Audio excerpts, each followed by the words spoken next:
So welcome to Knife Skills with Chef Cal.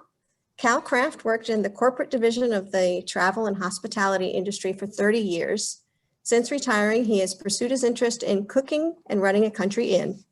He is a certified personal chef and a chef instructor for Fairfax County Adult Education Programs and Culinary Arts. He has presented several programs for Fairfax County Public Libraries.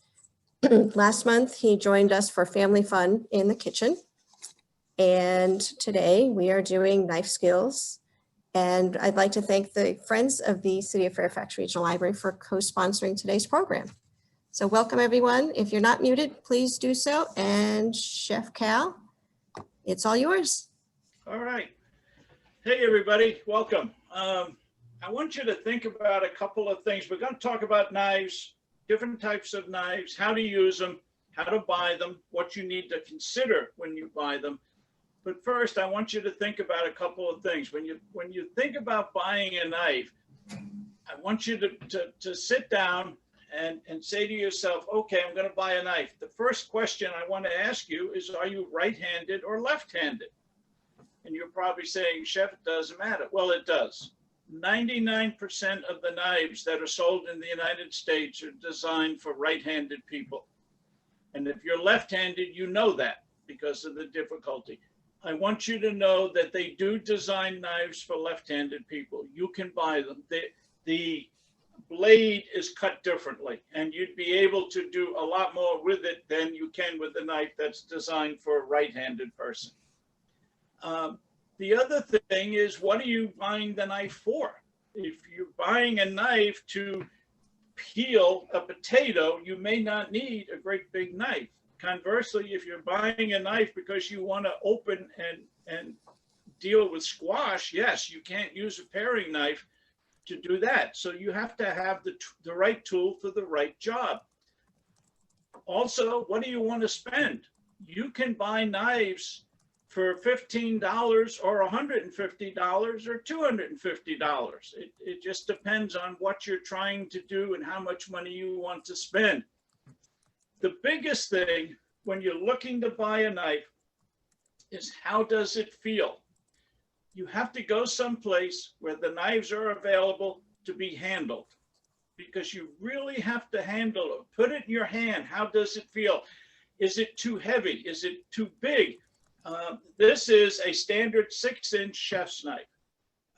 It's not bad, but when you're cooking, this thing is in my hand for 8 hours. So 8 hours out of the day, most of the time, I have one of these in my hand. And let me tell you, after a couple hours, these things get heavy. So you want to check. They do make smaller ones, but see how it feels. Grip it. Does it feel comfortable? If it doesn't feel comfortable, you'll never be able to do with it what you want to do. Do you have another knife that's similar to the one you want to buy? The reason I ask that is that you may not need a new knife. You may just need a sharp knife, and your other knife is not sharp. Do you know how to keep a knife sharp? And we'll talk about sharpening and using a steel. Do you know how to store knives? Most people have misconceptions about storing knives.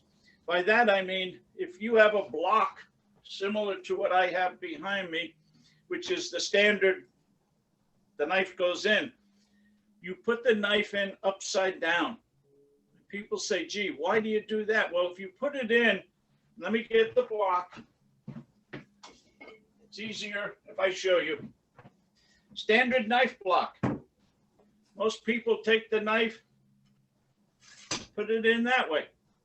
What's wrong with that, Chef? Well, what's wrong is every time you pull that knife out, you're cutting wood, because the knife is resting on the blade. So when you put it in and when you take it out, you're cutting wood.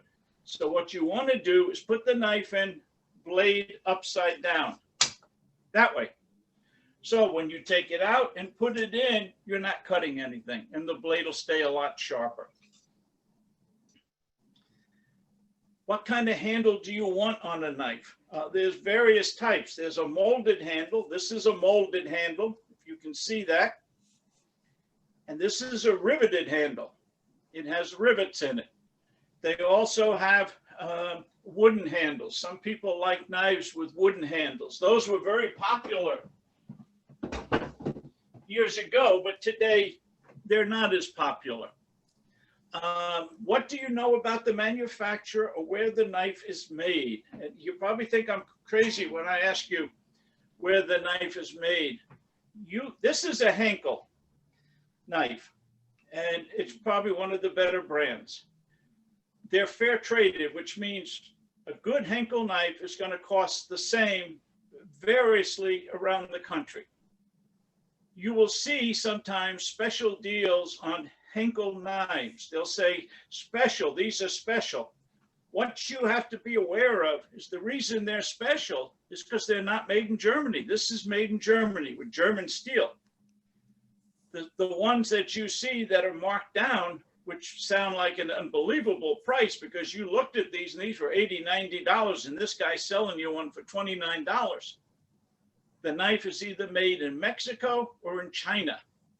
The difference being the steel, what it's made of. So you want to be sure when you're looking to spend money that you're getting what you're looking for. If it's too cheap, don't buy it because it's a knockoff. It's not what you really want. And then there are different types of knives, and I want to talk about it. What I have in front of me are the basic 5 knives that every kitchen should have. And we're talking a chef's knife. I'm talking a utility knife. I'm talking a bread knife. And I'm talking about 2 little paring knives. One is a blunter and one is a little tapered. With those 5 knives in your kitchen, you can do just about anything you want. That covers most of what's out there. And the steel. People keep calling these sharpening steels. The steel really doesn't sharpen. If you look at a knife blade, it looks like this, like a diamond, pointed. What happens is as you use the knife, it gets burrs on the blade. And you can tell because when you're slicing or something, it feels like there's something pulling. The knife doesn't glide through. You have to push it, or when you pull it, it feels like there's something catching, and that's these little burrs. This takes the burrs off. All you have to do, and it'll take all the burrs off the blade. Now the knife it'll work. It doesn't put a new point on the knife, a new blade, a new edge on the knife. That has to be done either honing or with a wheel professionally, because you can get the burrs off and get it so it cooks, it slices a little easier, but you're not going to get it to the sharpness that you want when you first bought the knife. That has to be done differently. So what I want to talk about now, we've got all these here, and these are the basics. But if we look,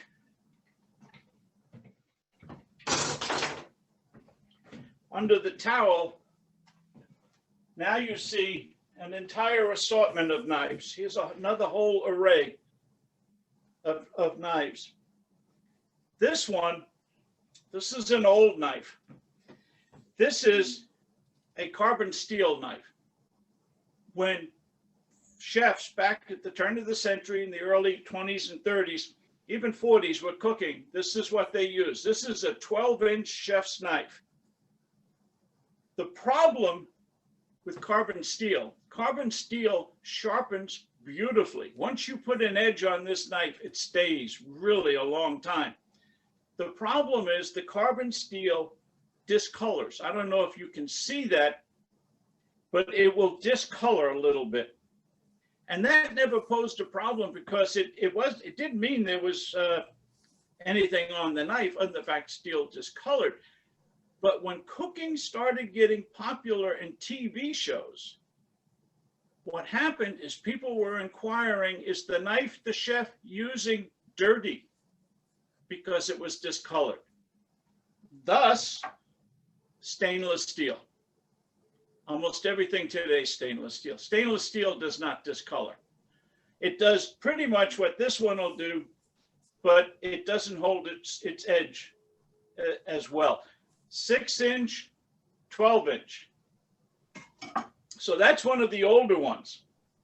Now we get down into, well, what else do you need? Several years ago, back in the early 2000s, there was a young lady on television named Rachel Ray. And Rachel Ray was using a knife that no one had ever seen before, and it was called a Santoku. That's what this is. It is basically an Asian version of a chef's knife. I was working at Kitchen, etc. in Sterling, Virginia. I was the resident chef. And all of a sudden, people started coming in when Rachel went on TV and said, "Do you carry the Rachel Ray knife?" And that's what this was. And we would sell out of them constantly. It's basically similar to a chef's knife, except it has the little wells, which when you're cutting, allow air to get between the knife blade and the product you're cutting, so the knife slides a little easier and things don't stick to it. And it's called a Santoku knife. We have the boning knife. I don't think people do as much boning as we used to. A lot of times people would buy whole pieces of beef or a side of beef or chicken and cut their own chicken. The thing with the boning knife is it's very narrow. It's very flexible. As you can see, it bends. So when you're using it, you can get into the joints of things, the chicken leg, the thigh, and work around it. They're also used, most popular uses with fish, a fish knife, and they're called boning knives. This is a lady chef knife. It's a smaller version, 6'4". The difference is this is lighter. It's a lot easier to handle. When we were in cooking school, the young ladies who were going through usually started with the bigger knife and ended up with this one. If you're going to be slicing and dicing and doing a lot of work, this knife is really great because it's very light in the hand, and yet it still has all the qualities that you want on the basic knife. We have a tomato knife, which is basically, this is called a tomato knife. It's like a mini version of a bread knife. It's serrated edge, which slicing tomatoes really works great. While they never tell you this, this also makes the greatest bagel knife because it's perfect. Because if you have your bagel down, this goes right in the bagel very easily, and you can slice your bagel. Never hold the bagel and go that way, because you'll cut the bagel and you'll cut your finger. Bagel down, fingers up, use the knife. A ham knife. This will come in handy during the holidays. It's a slicing knife with wells. Again, it's used, it's long, so if you have a big piece of meat, you can slice. The wells allow air to get between you and the slice of ham so you can go back and forth. And it's a really great knife to have. Its companion is a slicing knife. This is a carving knife, what we would call a carving knife. This is what you would use on the turkey. They need to be long. People say, well, why can't I use the little chef's knife? Well, if you've got a turkey and you're trying to cut in a piece of the breast meat off, your knife's not long enough to get through the whole thing. Whereas this knife, because it's longer, you can slice down. And you remember, the secret to knives is the word slicing, which is what knives are meant to do. They're not meant to hack. They're not meant to chop. They're meant to slice. And the hardest thing people have to learn is how to do slicing. And I'll show you that when we talk about how to cut onions and garlic and things. This is called a hawksbill. Does anyone know what this would be? This would be for like fruit, where you're carving fruit. It's curved so that you can get around an apple or a pear or whatever you want to peel, and that's what that is for. Cheese knife. Notice the huge holes. You ever tried to slice a block of cheese with a regular knife? It's very difficult because it binds. This one doesn't, and it has the two prongs so that when you slice the cheese, you can grab it. And then we come to the new age knives. This is what's called a ceramic knife. Basically, it's glass. That's what ceramic is. It's glass. It is as sharp as a hospital scalpel. You can slice with this paper thin. You can slice a tomato paper thin or anything. It is absolutely fantastic. There are two problems with it. A, it is so sharp you don't even realize if you cut yourself, because by the time you realize it, you're done. You've cut yourself. The other thing is, if you drop this, because it's glass, this will break. In other words, it's great to use, but you can't bang it. You can't smash a piece of garlic with it. You can't really chop up and down. And if it fell off the counter and you happen to have, I have a wood floor, but if you had a ceramic floor or some other type floor, this will shatter. And they're not cheap. These are expensive. The other thing, you have to send them away to be sharpened. They are coming out with ceramic knife sharpeners. But I just had this sharpened recently, and I had to send it. I used to have to send it to San Francisco. This time I sent it to a company in Minneapolis, and it took a week to come back. And they also make little paring knives, which is the same thing. These are great to have, but they do have limitations. Let me talk to you about how a knife is made, the parts of a knife. You have the blade, you have the handle, you have what is known as the tang, which is a piece of steel that runs inside the handle, which would be, if you see this one, this is the tang with the rivets are in. And then you have the bolster, which is right here. This is the part that keeps your hand away from here. A knife that does not have a bolster, such as this one, you notice there is no bolster. This is what we call a stamped knife. This piece of steel, this was part of a sheet of steel, and a machine comes and stamps these out. Boom, boom, boom. Then they're sharpened and everything. These have the bolster, which is here, and they're not. These are forged. They have to be forged. They're not stamped. They have to be forged so that you have the bolster on it. So this is our knives. This is what we've got. Now, let me talk about, if you have your material, I sent you a true and false thing about knives and how much you know. And there are a bunch of questions, such as, can you wash good knives in the dishwasher? The answer is no. People will tell you, oh yes, you can put that in the dishwasher, no problem. The problem with putting good knives in the dishwasher is the heat. Dishwashers can vary, depending on the dishwasher, can get very hot. So you're heating the knife, which you don't really necessarily want to do. The other thing is a lot of the detergents that are used in dishwashers are very caustic and they can damage the knives.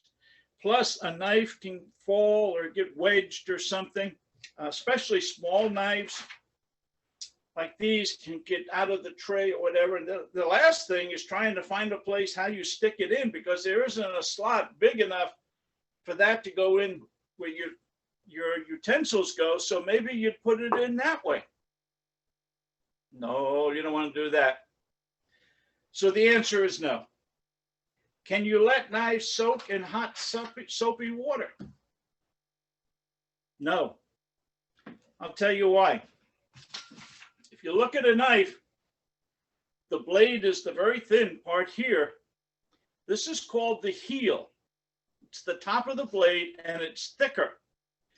You take this knife and you fill your sink with dishes and hot soapy water because you're going to wash dishes, and you put this knife in that hot soapy water. What's going to happen is the knife is going to turn blade side up because this is heavier than this. So it's automatically just going, it's just going to turn that way. So the blade is up, which if you're washing in hot soapy water, the problem is you can't see when you stick your hand in. And the last thing you want to do is stick your hand in and that's sitting up, especially if it's a good sharp knife. Hand wash your knives one at a time, dry them, and put them away. Okay, cost has no bearing on the quality of your knife. That's false. It does. There's the old axiom, you only get what you pay for. As I tell people all the time, if you go to Tiffany's and you try to buy something with the J.C. Penney credit card, you're not going to get a whole lot. It's the same with knives. If you go in and you want to buy a knife and the guy is selling them for $29.95, and you look at this and this is a $50, $70 knife, what do you think is going to happen with your $29.95 knife compared to the good one? Someone said it before, they bought a lot of knives, cheap. One good one. The thing with Henkel, if you cook, they guarantee the knife for life. If this knife ever, the tip broke off or the knife fell apart, I technically could send it back to Henkel and they will send me a new one. That's their guarantee. The best knives come from Japan. No. A lot of people think that. Japanese knives are very, very sharp, extremely sharp. They're also extremely large.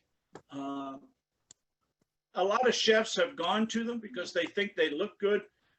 I have used a few. To me, this is fine, or my own knife, as long as I keep it sharp, is fine. But the reason I mention that sometimes is because a lot of the knives that were put out there, the Ginzus and a whole bunch of stuff, came from Asia. And everybody thought they were great. And they're supposed to, remember, this will last you a lifetime. If you don't like it, send it back.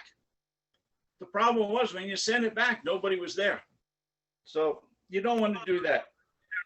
Ceramic knives are best used for chopping. We know that false because I told you before that we can't chop with this because you'll create little nicks in the blade. And the reason you buy one of these is to have that real nice soft slicing. So no, you don't want to use it. You can break a ceramic knife. A hard surface makes a great chopping block. When I was personal chefing, my business was predominantly in Northern Virginia, in the Great Falls, McLean area, Tyson's, things like that. Beautiful home, $1 million homes. And I would go into a $1 million home and I'd look, and here was a beautiful kitchen. And she had these beautiful stone counters and everything. And sitting on the counter was this piece of stone that would be like a chopping block.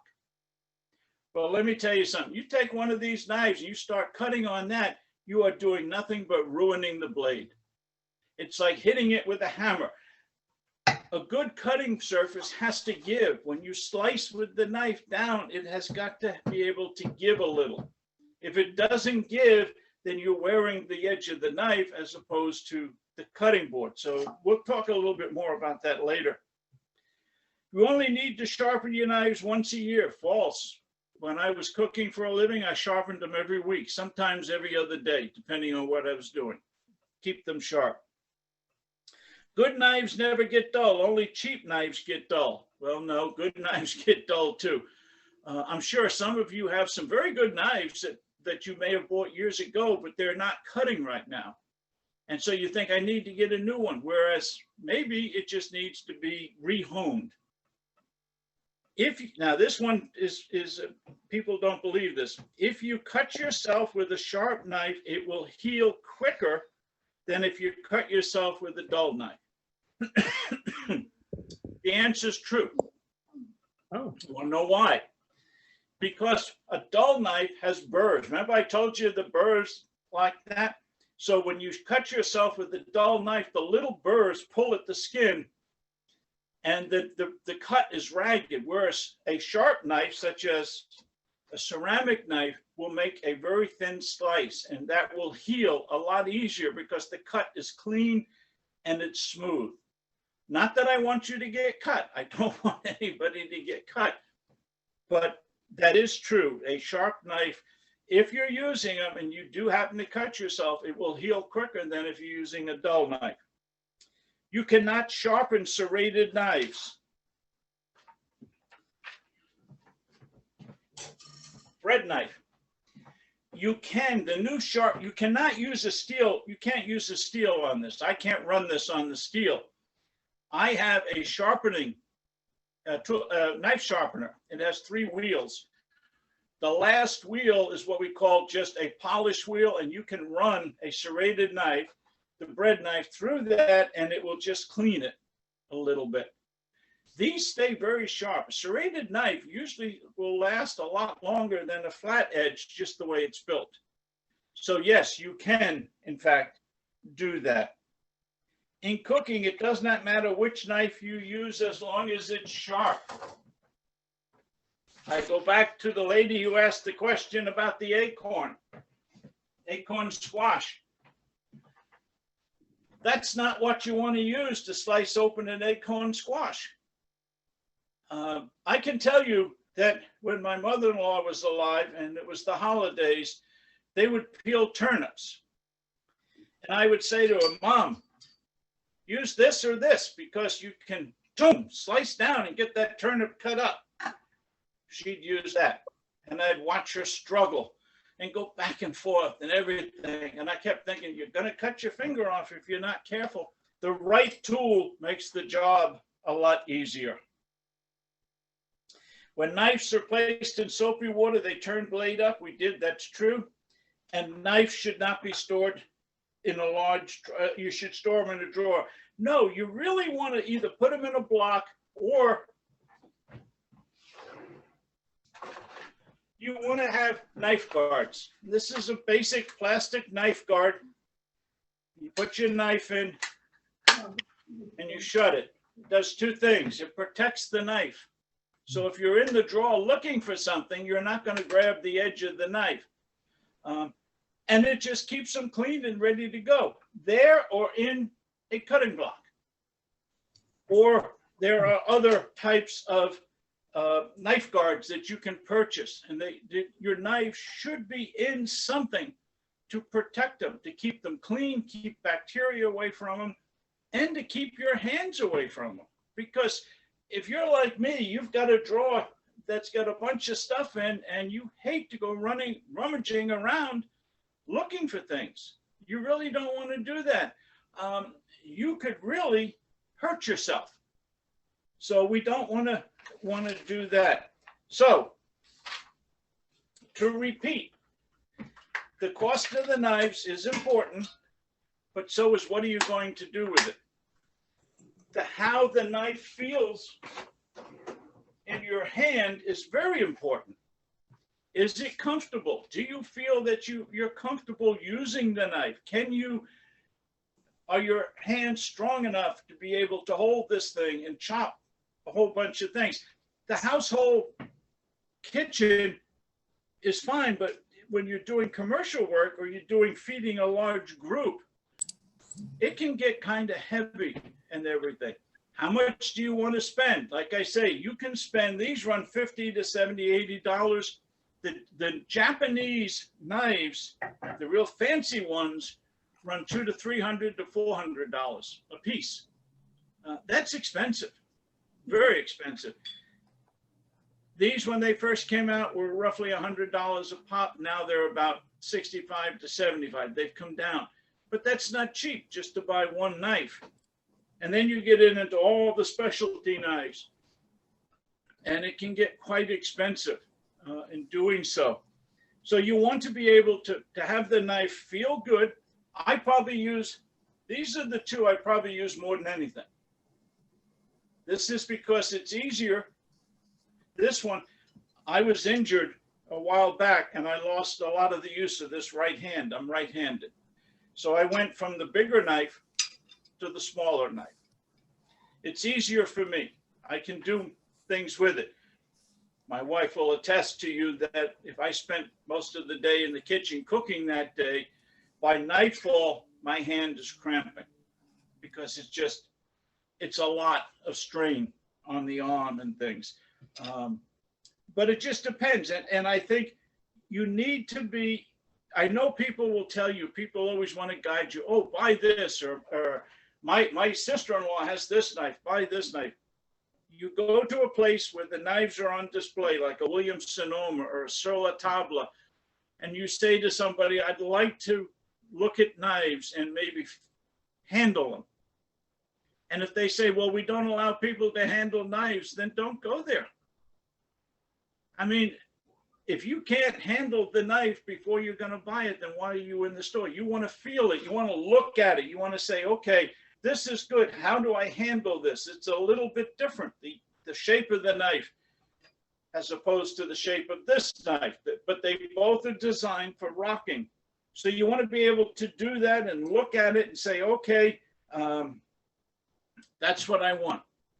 Again, see where the knife is made. It should tell you on the blade, should have the manufacturer's name and where the knife is made. In Germany, the two big brands are Henkel's and Wüsthof. They're the two most famous. They are a few miles apart. The people who work at one factory sometimes work Monday, Wednesday, and Friday at Henkel, and they work at Wüsthof on Tuesdays and Thursdays. And they create knives. Like I say, if you get a Henkel and it says made in China or made in Mexico, it's totally different steel, totally different craftsmanship. It may say Henkel's and everything, but if it breaks, I don't think they're going to give you a lifetime guarantee on it. So now what I want to do, I want to show you how to use some of the knives. But before I do that, I'm going to say, does anyone have any questions just about what we've talked about before we get into actually using the knives? Anyone? Yes, I do. Now, what is like an everyday knife just to cut like vegetables and maybe a steak or chicken every once in a while, you know, just an everyday knife? Probably in that case, I would go with this knife, the Santa Cruz knife. It is light. You can make a sandwich. You can cut chicken, slice things. You don't necessarily need a big knife. This knife, this is what they call an everyday knife. It's just a plain size knife, perfectly fits the hand. It hasn't got the strength this one has. In other words, the blade is not as thick. The heel is not as thick. If you really need to slice down, this one will slice down, but it's going to be harder for you to do it. Let's say you're doing sweet potatoes. Sweet potatoes really are a pain in the neck to slice sometimes because they're very dense. This knife will do it, but you may have to put your hand on it and push. This knife, you should be able to go right through. And how do you spell that? Santa Cruz? Yeah. What is it? S-A-N-T, I think it's S-A-N-T-K-U, Santa Cruz. Okay. And you'll see them in the stores. Like I say, it's basically an Asian version of a chef's knife. This is a 6-inch chef knife, 6-inch Santa Cruz. They're almost the same. The difference is if you look at this one, you see the way it's built, and that's so you can rock. This one is built a little different, but it's meant to be rocking back and forth. That's the way you have to cut. And I'm going to show you that shortly. Anyone else? Did I answer your question? Yeah, so the Santa Cruz is that, well, I mean, if you recommend 2 or 3, the Santa Cruz is good for just cutting like everyday vegetables, right? Right. And I would also probably look at buying what's called an everyday kitchen knife. And that's what this is. This is an everyday kitchen knife. And this all purpose. You can do a million things with this knife. And is that what it's called, an everyday kitchen knife? Yes. Okay. Thank you. My assistant has told me the way you spell Santa is S-A-N-T-O-K-U.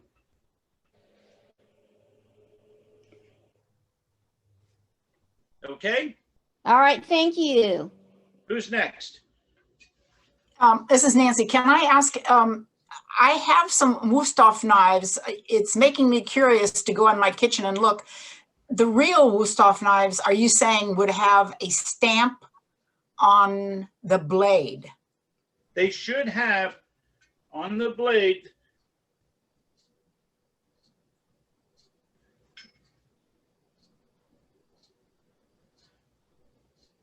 this is a Henkel's, yes. And you can't see it, but on the blade here, it says J. Henkel's Company. And All right, it is I'll- stamped there.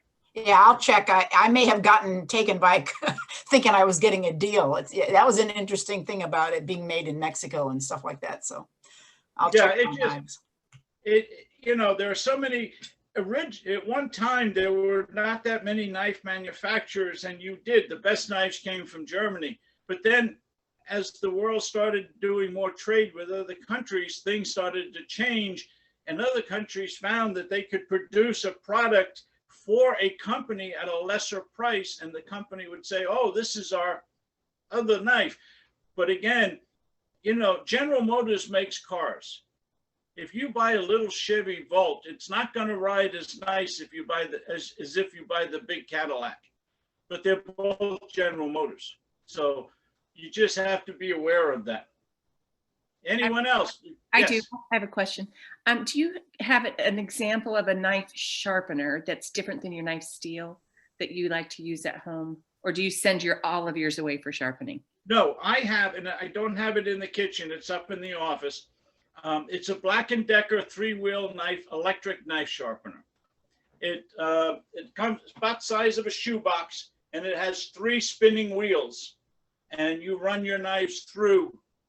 It has a guide, and depending on how dull your knives are, you can run them through, and it will sharpen your knife. The best way to sharpen knives is with a honing stone. That's a flat stone which you put oil on, and you go back and forth with your knife. The problem with that, you have to be very careful, because if you have the knife and you're sharpening it on the stone and you're not holding it the right way, you can actually take the edge off the blade as opposed to putting one on. It takes a little bit more practice. When I was cooking for a living, I would use the honing stone. Now that I do it the way I do, and I'm retired, the knife sharpener is fine. But it was a Black & Decker, and I think they run, I don't know, $49, $59, $60. You can go online. I looked on Amazon for knife sharpeners, and there is everything out there, from 2 things sticking up like that you're supposed to run your knife through, to all sorts of gadgets and gizmos. I would go to either a Sur La Table, a Williams-Sonoma, or a reputable firm and inquire about knife sharpeners. It's one of those things you really don't want to skimp on. I remember my dad had this thing. It looked like a donut, and you'd put the knife in it and roll it back and forth like that, and it was supposed to sharpen the knife, and it did a little bit, but it also marked the counter. So you just have to be careful. All right, are we ready to go on how to use the knives? All right, let me move these.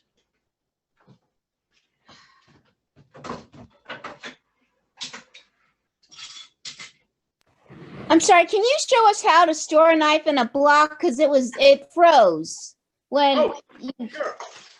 Hang on. All sorts of technical issues. My computer needed to restart. This is The video average. froze. Can you see this? No, I can't see. I only see as the librarian. Do you guys see the block? I don't see the block, no. I see the block. This is the block. That I don't, because When you speak. okay, yeah, it now I stops. see it. Okay, that's the standard block. I can't, because people keep talking and they pop up. Okay, everybody, let's just wait a minute. You notice it has different size slots in it for different size knives. What I was saying is that when you put the knives in the block, 95% of the people put them in blade down, just like that, slide them in. and then they slide them out. Well, I don't know if this shows on your thing, but if you look at the bottom slots, you will notice that there's wood missing, a little bit of wood missing. I've had this block, we've been married 45 years, 50 years. Oh, excuse me, 50 years. This puppy's probably 45 years old. So for 45 years, I'm taking a knife, going back and forth in there, and it's going to carve wood. By taking the blade and putting it upside down, when you pull it back and forth, you're not slicing wood, it's the heel. You're not cutting anything. The only thing you have to be aware of, some knives will not fit. This is the smaller chef's knife. It will not sit upside down because the blade's not long enough and the handle's heavier, so it tilts. So that one, I do put in the regular way. All the others go in upside down. We keep them that way. If you're not going to use a block, then you want to get a knife guard like I showed you. And that protects the edge of the knife so that when you're using it, taking it in and out of the drawer or whatever, you're not exposing the knife edge to anything that can damage it or cause it to become dull. The only other thing that's going to cause a knife to become dull is the cutting board. So before someone asks me about cutting boards, I'm going to tell you the best thing in a cutting board is a bamboo. This is bamboo. Several reasons. One, it does not absorb odors. It does not stain. You can wash it with soap and water.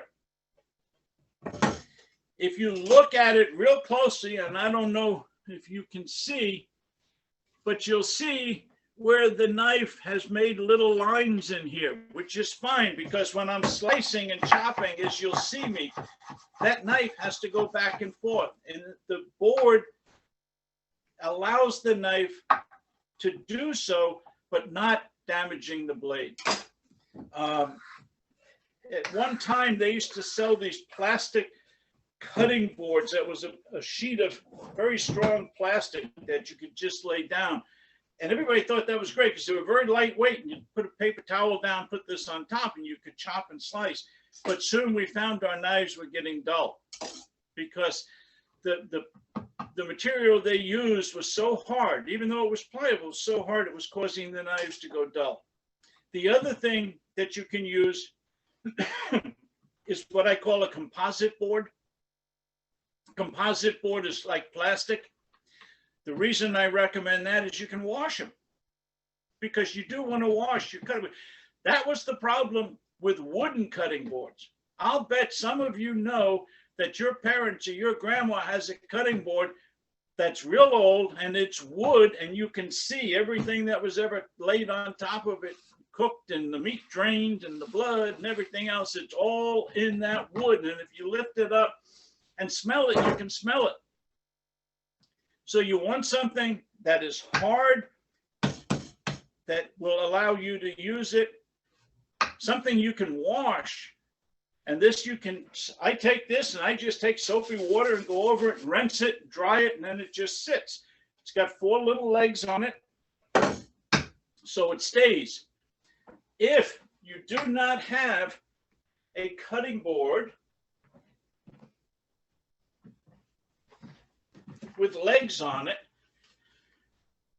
say that didn't have legs, the worst thing you can do is have a cutting board that's sliding. When I used to teach these classes, it would amaze me to see, and even when I was in cooking school, some of the people I'd watch, they're trying to slice and they're going like this and the board is moving. And you're going and the board is going. To stop that, you either take a towel, a tea towel, or a paper towel, or better yet, if you have any leftover rubber stuff that you put in your cabinet so the dishes didn't slide, put that down. That will hold your board. So now that you're slicing, the board's not sliding away, because you cannot slice and chase a cutting board, because sooner or later you're going to cut yourself. So you don't want to do that. So this is, I think, the best. I like it. I've got a couple of them. and they're really great. All right, slicing and dicing. The one question I get asked more than anything is, how do you slice and dice an onion? It's very simple. There are two parts to the onion: the flower and the root. The root's where all these little whiskers are, and the flower is the top part up here. The great thing about an onion is that Mother Nature has basically designed this thing so it's easy to slice. So what you want to do is hold it very carefully, and I want to take off. I'm going to use the ceramic knife. And I like that one for slicing this.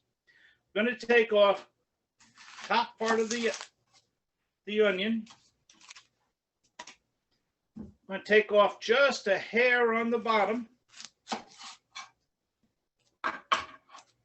Now, the biggest mistake people make is they now want to slice the onion in half this way.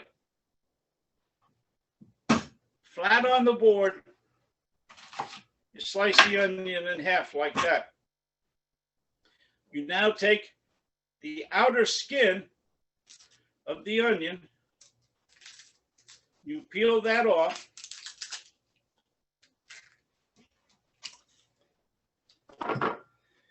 You're now ready to slice your onion.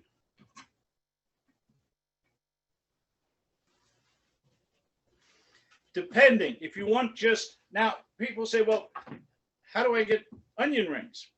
Onion rings, there are machines that do that. It's very hard to slice something that's round. I don't know about you, but that's very dangerous when that thing's rolling.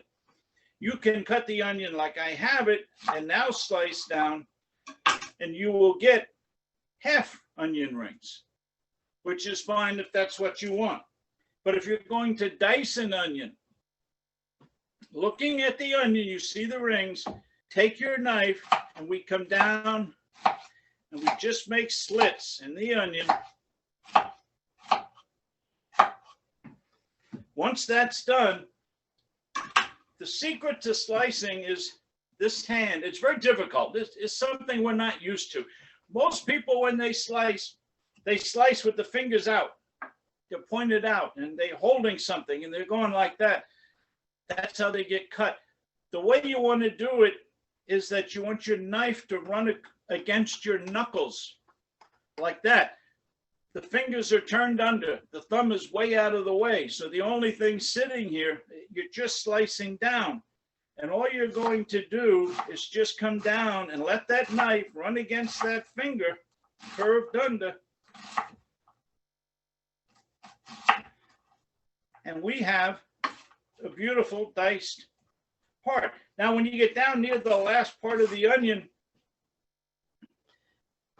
this is where common sense comes in to some extent, because you can only go so far where you're going to run out of something to hold the onion. So you have this last piece. So you just put it down, take your knife, and just walk it through the onion like that.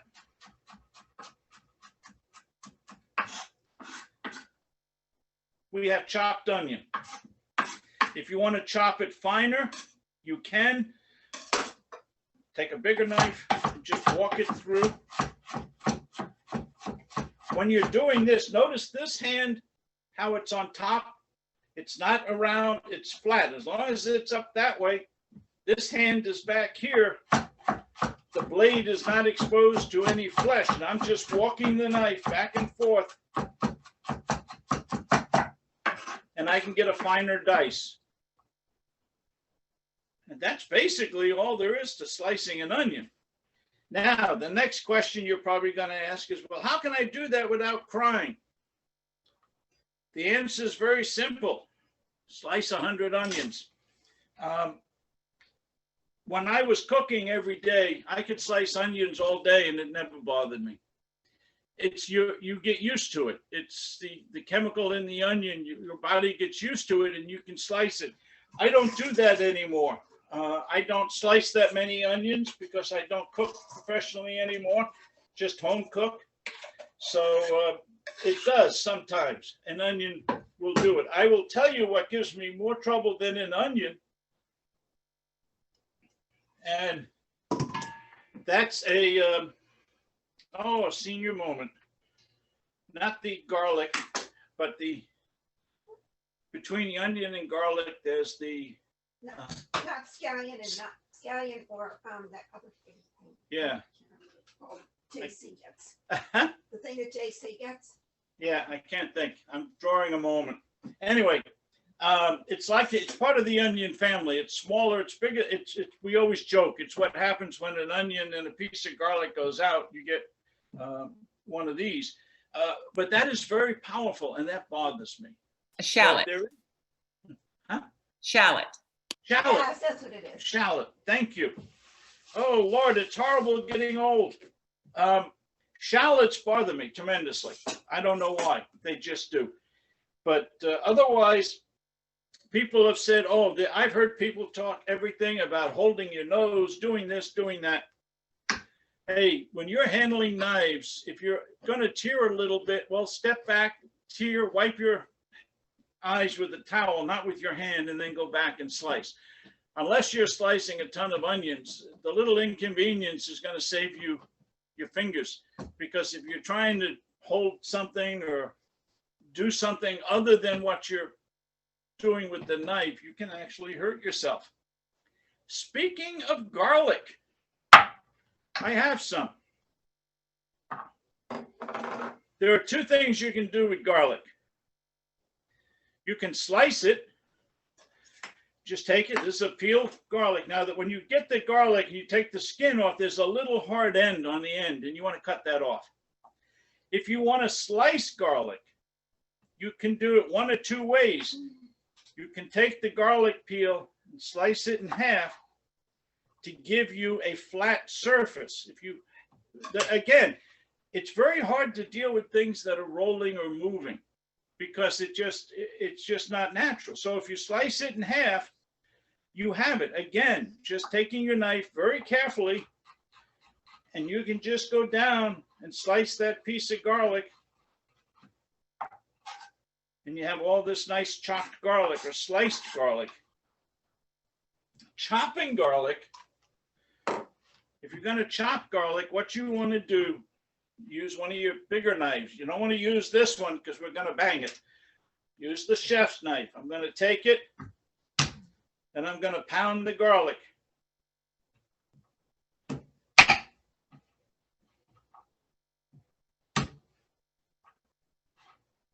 Just pound it all down. Now I've got all my garlic pound down.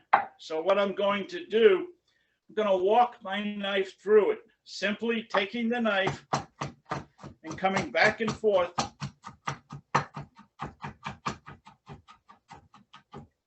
Gather it up.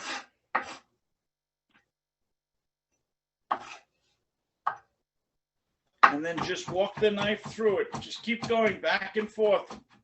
And you'll chop it up as fine as you want or as roughly as you want.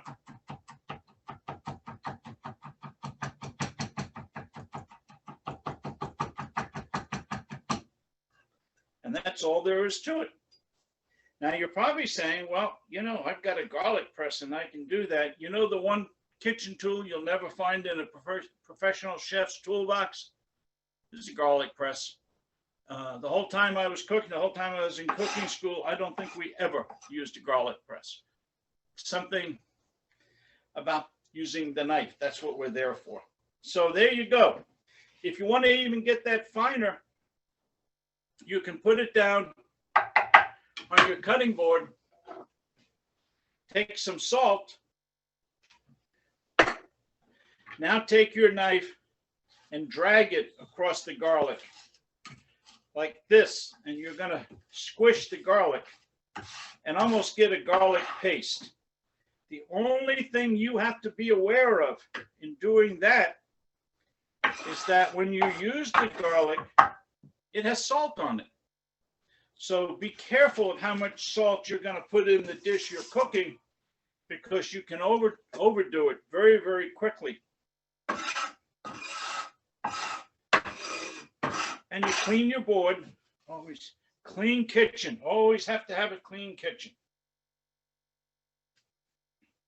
All right. After garlic comes parsley. This is flat leaf parsley. There are three types of parsley: flat leaf or Italian, curly, and then there's cilantro, which is not really a parsley, it's an herb.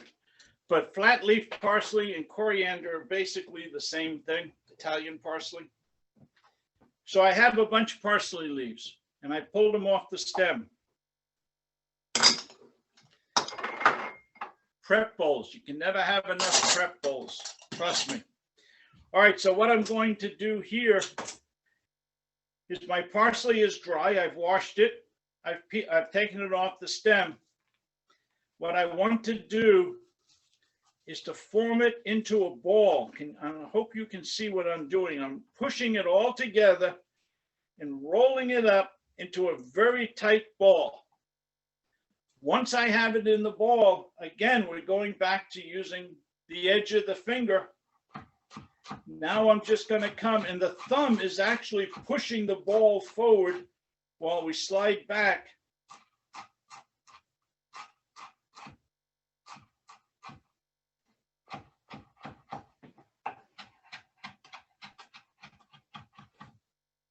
And there we are. Very nicely chopped parsley. The thing with parsley, when you're using it, you don't want to chop it too soon, because when you chop it, you release the aroma, the flavors that is in the parsley. And if you cut it too soon, it will go dry on you. So that's why you'll notice in the recipes, they always say one of the last things they do is to go ahead and put some chopped parsley on it. I like curly parsley, and that's probably the most popular, but flat leaf or Italian parsley has more flavor. And you can tell the difference when you're cooking between the two. They just both have a different flavor. And of course, cilantro is totally different.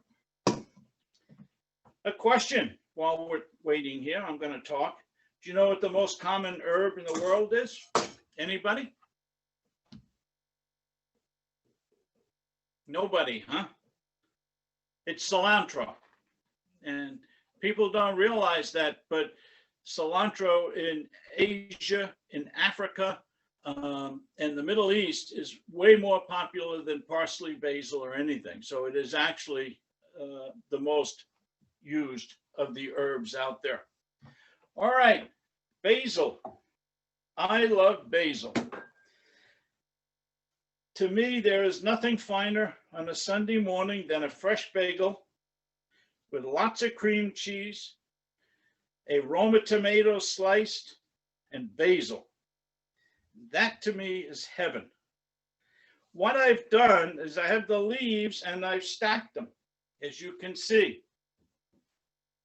What I'm going to do now, the mistake people make with basil is they chop it. I'm going to take these leaves and I'm going to roll them. See how I'm doing that? I'm rolling them up real tight, almost like a cigar.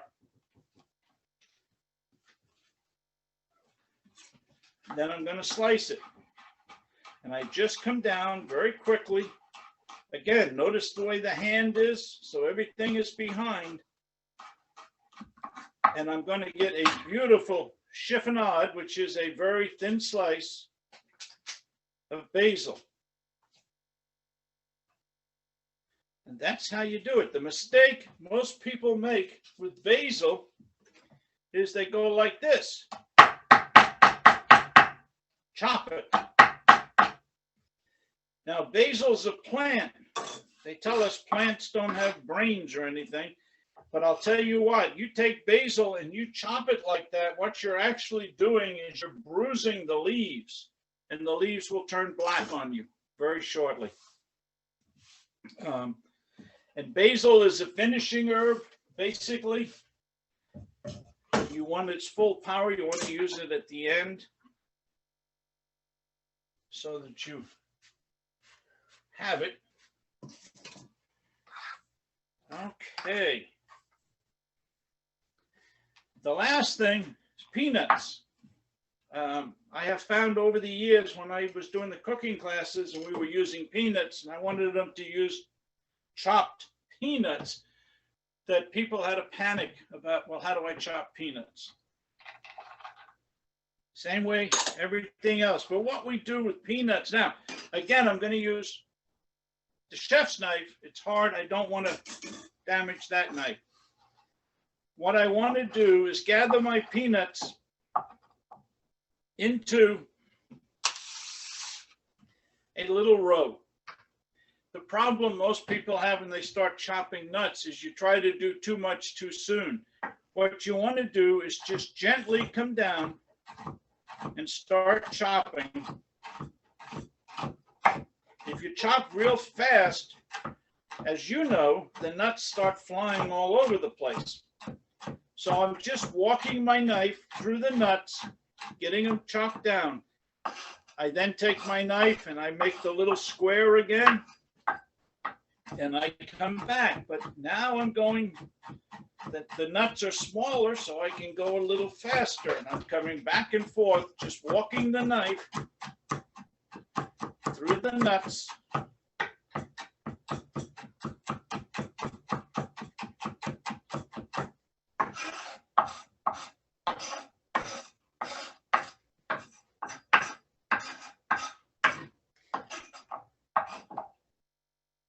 And then once I get them down, I start coming through and keep chopping until I get them as fine as I want.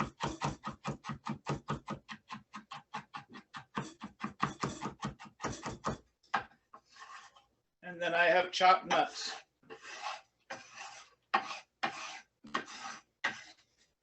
If you're going to use nuts in a recipe, depending on the recipe, but for most of them out there, you want to toast them because it adds so much more flavor if the nuts are toasted. And to do that, all you have to do is take a fry pan and put the nuts in, no oil, no nothing, dry pan, put the nuts in, put them on a low burner, shake the pan, and you do it until you can smell the nuts. Once you start to smell the nuts, they're toasted. Take them off the heat and then take them out of the pan. Because if you leave them in the pan, the residual heat in the pan is going to overcook them and you'll burn them. And if you burn them, then they taste bitter. So we don't want to do that. Same with, we were talking of herbs. When you're cooking with herbs, if you are cooking something and you are doing a long, slow cook like a stew or a soup, you start off with dry herbs. You put them in. You cook it. You finish with fresh herbs. Because if you take that basil that I chopped up and put it in a stew pot, by the time that thing is cooked, 3 hours, that basil's like dead grass. It has absolutely no flavor. So you don't want that. You put the dry basil in.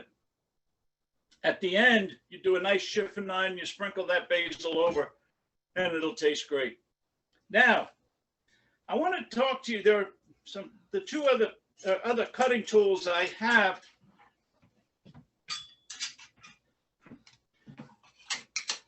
Are actually peelers. And this is made by, I had to make sure I looked this up. These are Swissmar, SWISSMAR peelers. They're a set of 3. They're $18, and you buy them at Williams-Sonoma. And the reason you have 3 peelers, this is a regular harp peeler. We call it a harp peeler because it looks like a harp. This one, let me make sure I give you the right names here. This is a Julienne peeler. When we use this, we get Julienne strips, and this is a serrated or fine peeler. And let me show you what you can do with these. We use the regular peeler first. You all recognize this guy? He's a carrot. So we're going to take our peeler and we're just going to come down and peel our carrot.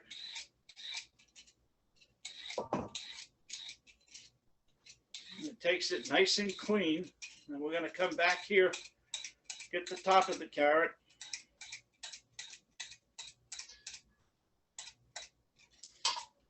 That's our basic peeler. Now, because we want to do something a little different, we're going to take our stripper, we're going to hold the carrot and watch. This will peel the carrot into beautiful strips.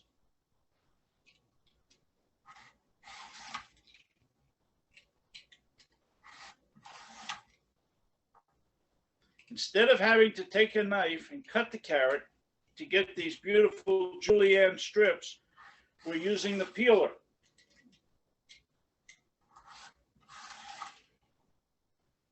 Now, let's have some fun. The yellow squash. Take our peeler.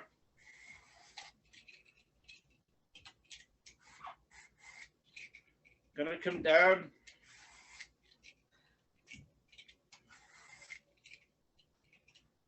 And we're peeling the squash.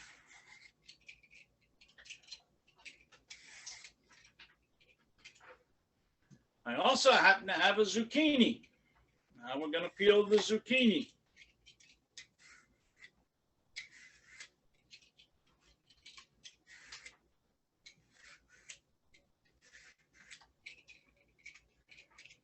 Before these peelers were introduced, you used to have to use an instrument called a mandolin, which was a great thing for slicing and doing some of these things, but it's also very dangerous because it's very sharp. So now I have orange and yellow and green, and I can mix them up like this.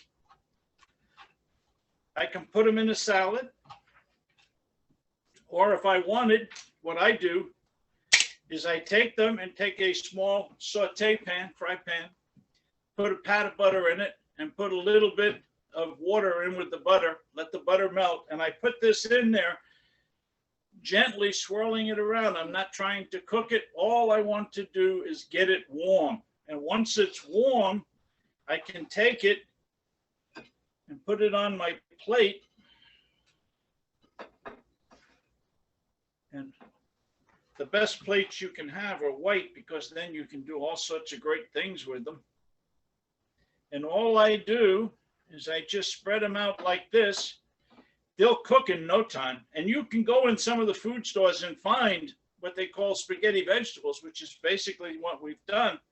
So I've made a nice little pile here. I had these cooked, and maybe I put a little herb with them, maybe some oregano or something. And then I could take a beautiful brown chicken breast and put it on top. And that's the plate presentation that I have. The real fine peeler. How many of you have ever peeled a peach? It's not easy, is it? Peaches are one of those things that just really are difficult to peel. So are tomatoes, because if you have to peel a tomato, what do they tell you? They tell you to put an X in the top, drop the tomato in boiling water for 30 seconds, take it out, put it in cold water, and then peel it to get the skin off. Well, here's your answer. Watch this. I'm peeling a tomato. Look at that. It's just coming right off. I'm not dipping anything in hot water. And if you're like me and you love peaches, this is a godsend. I have a completely peeled tomato. I have the skin that I don't need. Throw that out. And this is great. You can take the peeler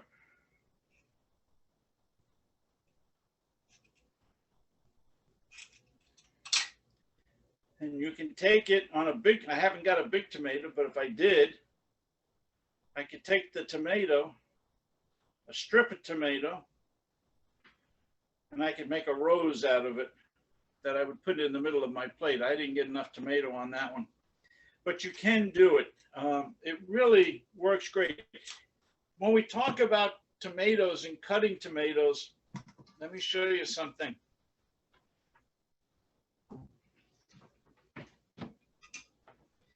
When you want to cut tomatoes, you want to cut off the root end that way. Cut the tomato down. I cut them into fourths. Now, if it just says chopped tomato, then all I'm going to do is just chop the tomato.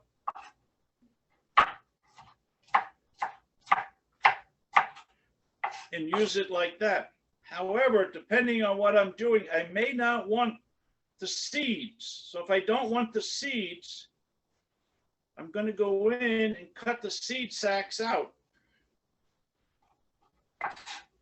So they're not there.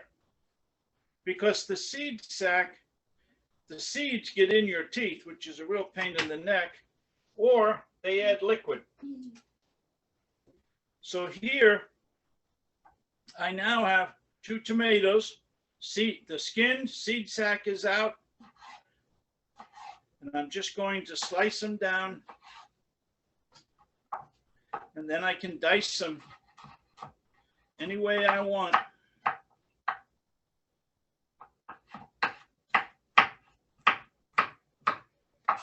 And I have diced tomatoes that are perfectly edible. There's no skin, there's no seeds, and they work fine. Are there any questions about what we've been doing?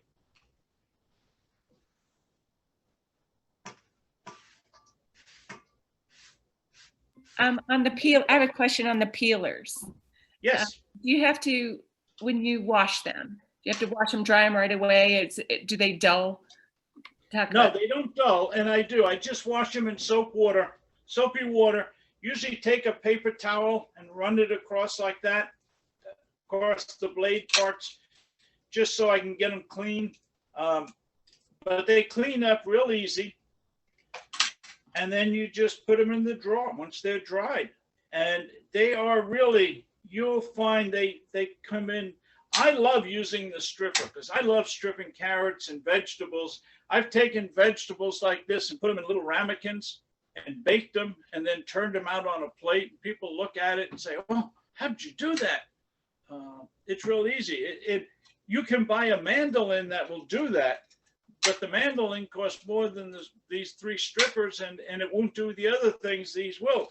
For 18 bucks, and Williams-Sonoma is one of the few companies that carry these, they're well worth the investment. You'll find a lot of fun peeling apples, peeling pears, anything. Now, to the lady that asked about the Acorn Squash, and I want to get back to that. What you're going to need to do with the squash is you need to make it stable. So you want to lay it on its side and cut a piece off the bottom and then stand it up. So it's standing straight up and it's not going to roll. Then you take your knife, you can go down into it like such, and then push your knife down and then turn it, go in the other side and push it down. Rather than trying to cut it all at one time, cut it in half, turn it, cut it in half. But make sure that you make a stable platform so that it's not rolling around or anything. It's like when I love watermelon, and we eat watermelon all summer. And when I get a watermelon, a big one, that's where the big puppy comes in, this guy. And I can slice the watermelon and I lay it flat. Then I start slicing half moons. And then I take a smaller knife and I cut the melon up, and then we put it in containers and just store it in the refrigerator. So the right tool, I'd never use this to peel a tomato. If I'm going to peel a small tomato, this certainly is not what I want to do it with. I'm going to use something smaller. But when I'm doing a squash, an acorn squash, or one of the other type squashes, you need something that's large. You need something that if you have to push, you can splay your fingers, use the heel of your hand and push down. If you don't feel comfortable with that, take a tea towel and put the tea towel and hold it and go down. And that will do it. The main thing, one of the biggest things I find in cooking is common sense. Just using common sense. You know, if you're doing something, you have to ask yourself, is that the right tool to what I want to do? If I'm going to do a squash, here's a small yellow squash, but you can do what's called toe and tail. Toe and tail means cut two ends. Chef, there's a question in the chat, and I wanted to just warn you, we're down to about 10 minutes. Sure. The question asked what you use to zest lemons with. Well, there's two things you can use. You can actually use you can use a regular peeler, and I have a lemon.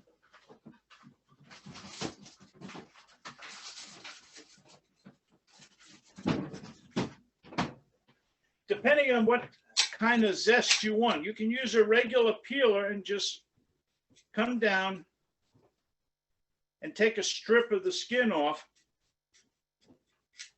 and then you can chop that up. The fine peeler doesn't work well on the lemon. It doesn't pull down. There it goes. You have to back it back and forth. And again, you can get a strip and then you cut that. But the basic tool is a zester. This is a zester. And to get the zest from the lemon, you just use it and pull it across the lemon. And what you're going to end up doing is you're going to take the zest off the top part, but not the pith, which is the white part. And then you get your lemon zest. Ironically, a little history behind this. This was a woodworking tool. When I was a young man, first married, I had one of these, and you used them to file wood because you get a nice smooth file. Some creative housewife went down to her husband's workshop and took it one day and said, I'm going to use that to zest fruit. And thus the zester was born. And that is a zester. So that's the easiest way to do it. Any other questions? Yeah. How do you wash knives again? You said, do you use soap or just hot water? I mean, how do you wash knives? I use soapy water, but I don't let the knife sit in the soapy water. When I'm done cooking, and I don't fill the sink because it's too much water. I take a large bowl and I put the dish soap in and fill it with soapy water. Then I take each knife one at a time, wash them, rinse them, put them on a towel to dry, and put them away. So they're gone. The one thing I don't ever want is to not know where my knives are. So I put them away, then I wash the dishes. Do it that way. The reason, like I was saying, if you put that in soapy water, it's going to turn blade up just like that. You'll never see it. It'll be sitting in the bottom, if you have the sink, be sitting in the bottom of the sink with the blade up, and you're going to put your hand in, and then you're going to find it. And so you really don't want to do that. Anyone else?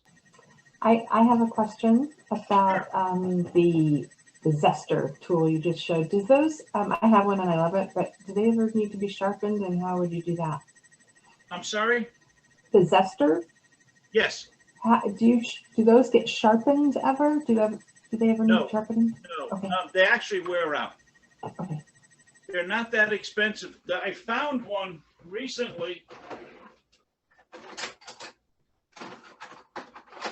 because it got dull. I found this one, which is a zester, but the beautiful part is it has this plastic part that you can put under it.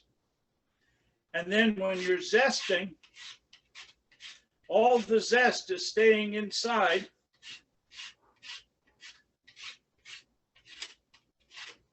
And then turn it over and the zest is here. And then you can put it into your thing, whatever you're cooking or doing with. So I like this, But no, you can't sharpen these. They will get dull a little bit, probably because I use it also on nutmeg. Because I get fresh, I take the nutmeg and I grate the nutmeg so I get fresh nutmeg. Nutmeg is one of those herbs that once it's ground, it starts to lose its flavor immediately. So you use whole nutmeg. All right, we got enough time to talk about the holidays for a minute. Are we okay with that? One of the things with holidays this year are totally different. When I do holidays, we talk about parties and hors d'oeuvre parties and how many hors d'oeuvres to serve and everything else. But we're not going to be doing big gatherings. But the secret, and because for 10 years I catered parties, the secret to parties is making lists. Identify the who, what, when, where, and why. Who's doing the party? What are you doing? Where are you doing it? When are you doing it? And why are you doing it? The who is you. The when is it's going to be Christmas Eve. The where, it's in your house. Why? Because you're having the children over. And when you answer those questions, everything starts to fall in. The secret to effective party planning is to have yourself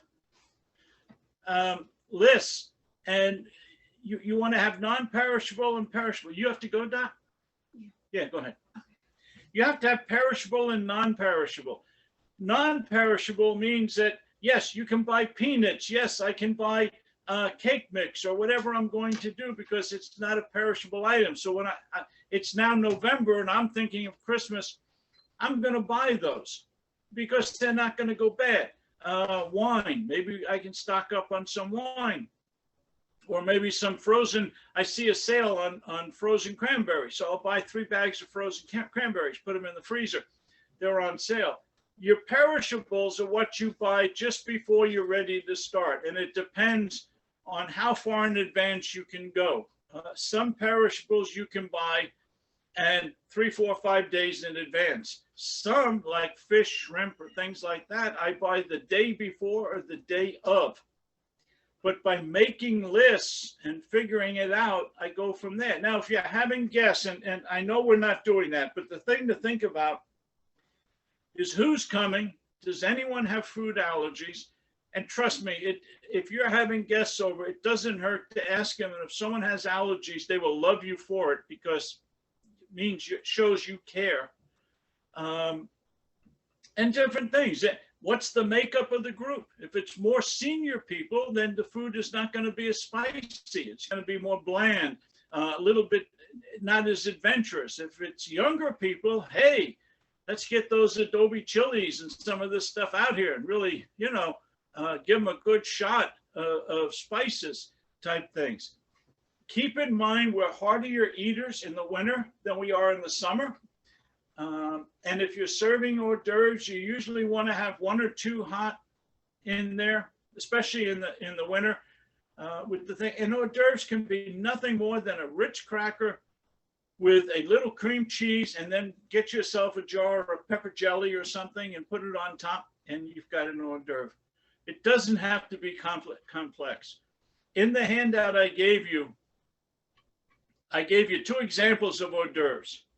A party, the first one, if I remember correctly. Hang on, guys. Here we go. Okay, the rule of thumb for hors d'oeuvres, what I told you, this is what we catering go by this.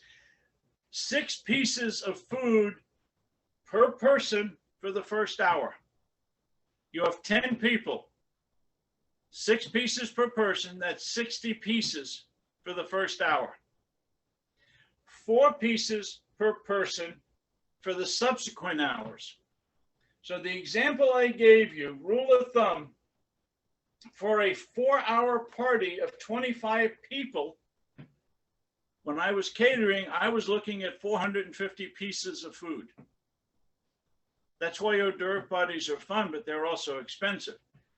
For 5 people, and I cut it down to get it more in what we're talking about. For 5 people, we're talking about 40 to 70 pieces, depending on whether you're 2 or 3 hours type thing. The thing with hors d'oeuvres also is that you want to serve the less expensive ones first. In the middle of the party, you bring out the more expensive, and then hopefully you have some sweets at the end. Don't put all the most expensive ones out because they'll eat them. And then people will be coming. When I was at the Bailiwick Inn in Fairfax, we used to do events, and we did a wedding. It's a true story. And we had this long table set up with hors d'oeuvres, which we were serving before we were going to serve dinner. And along came the wedding party, and no one told us that Granddad liked shrimp. So the people are coming along and getting plates, and here comes Granddad, and there's this huge platter of beautiful boiled cold shrimp with a dipping sauce. And because the line wasn't moving, he stood there and started eating shrimp. And we estimate he ate 15 or 20 of them. And he put the tails back on the plate and then moved on. So what I'm saying is if shrimp is your big thing, you don't want that to be out right in the beginning. Save that a little bit, and then bring it along a little later when you make us, do things. But with the pandemic the way it is, we're not doing parties like that anymore. So really, you can make a very simple hors d'oeuvre out of crackers or pieces of sliced French bread that you've toasted. You can do something like that and just put them out and have a good time. But the secret to parties is planning. Plan. Make lists. Start a month in advance. Do I have enough plates? Do I need table covers? Do I need chairs? Do I have enough utensils? Do I have enough wine? Yes, I have wine. Do I need this? Do I need that? Just keep going, narrowing those lists down, crossing things off. If you don't have enough, you can either buy it, or you can rent it, or you can borrow it. You don't have to go buy all new dishes or anything. Maybe you can borrow some dishes, or you can borrow some silverware, a couple of pieces of chairs, and have it that way. What you want to remember, you keep cold foods cold and hot foods hot. And when you replenish, if it's been out a while, you discard that and you put fresh out. You never put fresh on top of something that's been sitting there. I cannot tell you how many times I've walked out of a buffet because I see them coming, and the buffet bar is sitting there. Instead of taking the old out because it's been out there for an hour or more and should be discarded, they dump more food on top of it. I walk out. I just don't stay there. That's unhealthy. It really is. Anything else that I can answer for you guys? You guys have been great. I can't believe we've run through the hour and a half already. This is really great. Very good. Good. Now, Thank you. Yes, I learned a Thank lot. you. Okay. Thank In you. that handout, you'll Thank see you so my much. email, chefcal007@yahoo.com. I am old fashioned. I will answer emails. So if you have a question or you think of something, send me an email. I'll answer you. If I don't know the answer, I'll look it up and find it, and I'll send it to you. Other than that, I thank you for coming. I hope you had a good time, and I can't wait till we can get together and do these in person, and I can bring food for you to sample so you can taste some of this stuff. Thank you. Thank you. Thank you. Happy holiday. Thank Thank you. you Happy so holidays much. to you guys too, and stay safe. You too. Thanks for All joining right. us, everyone. Bye-bye. Thank you so much. Take care. You too.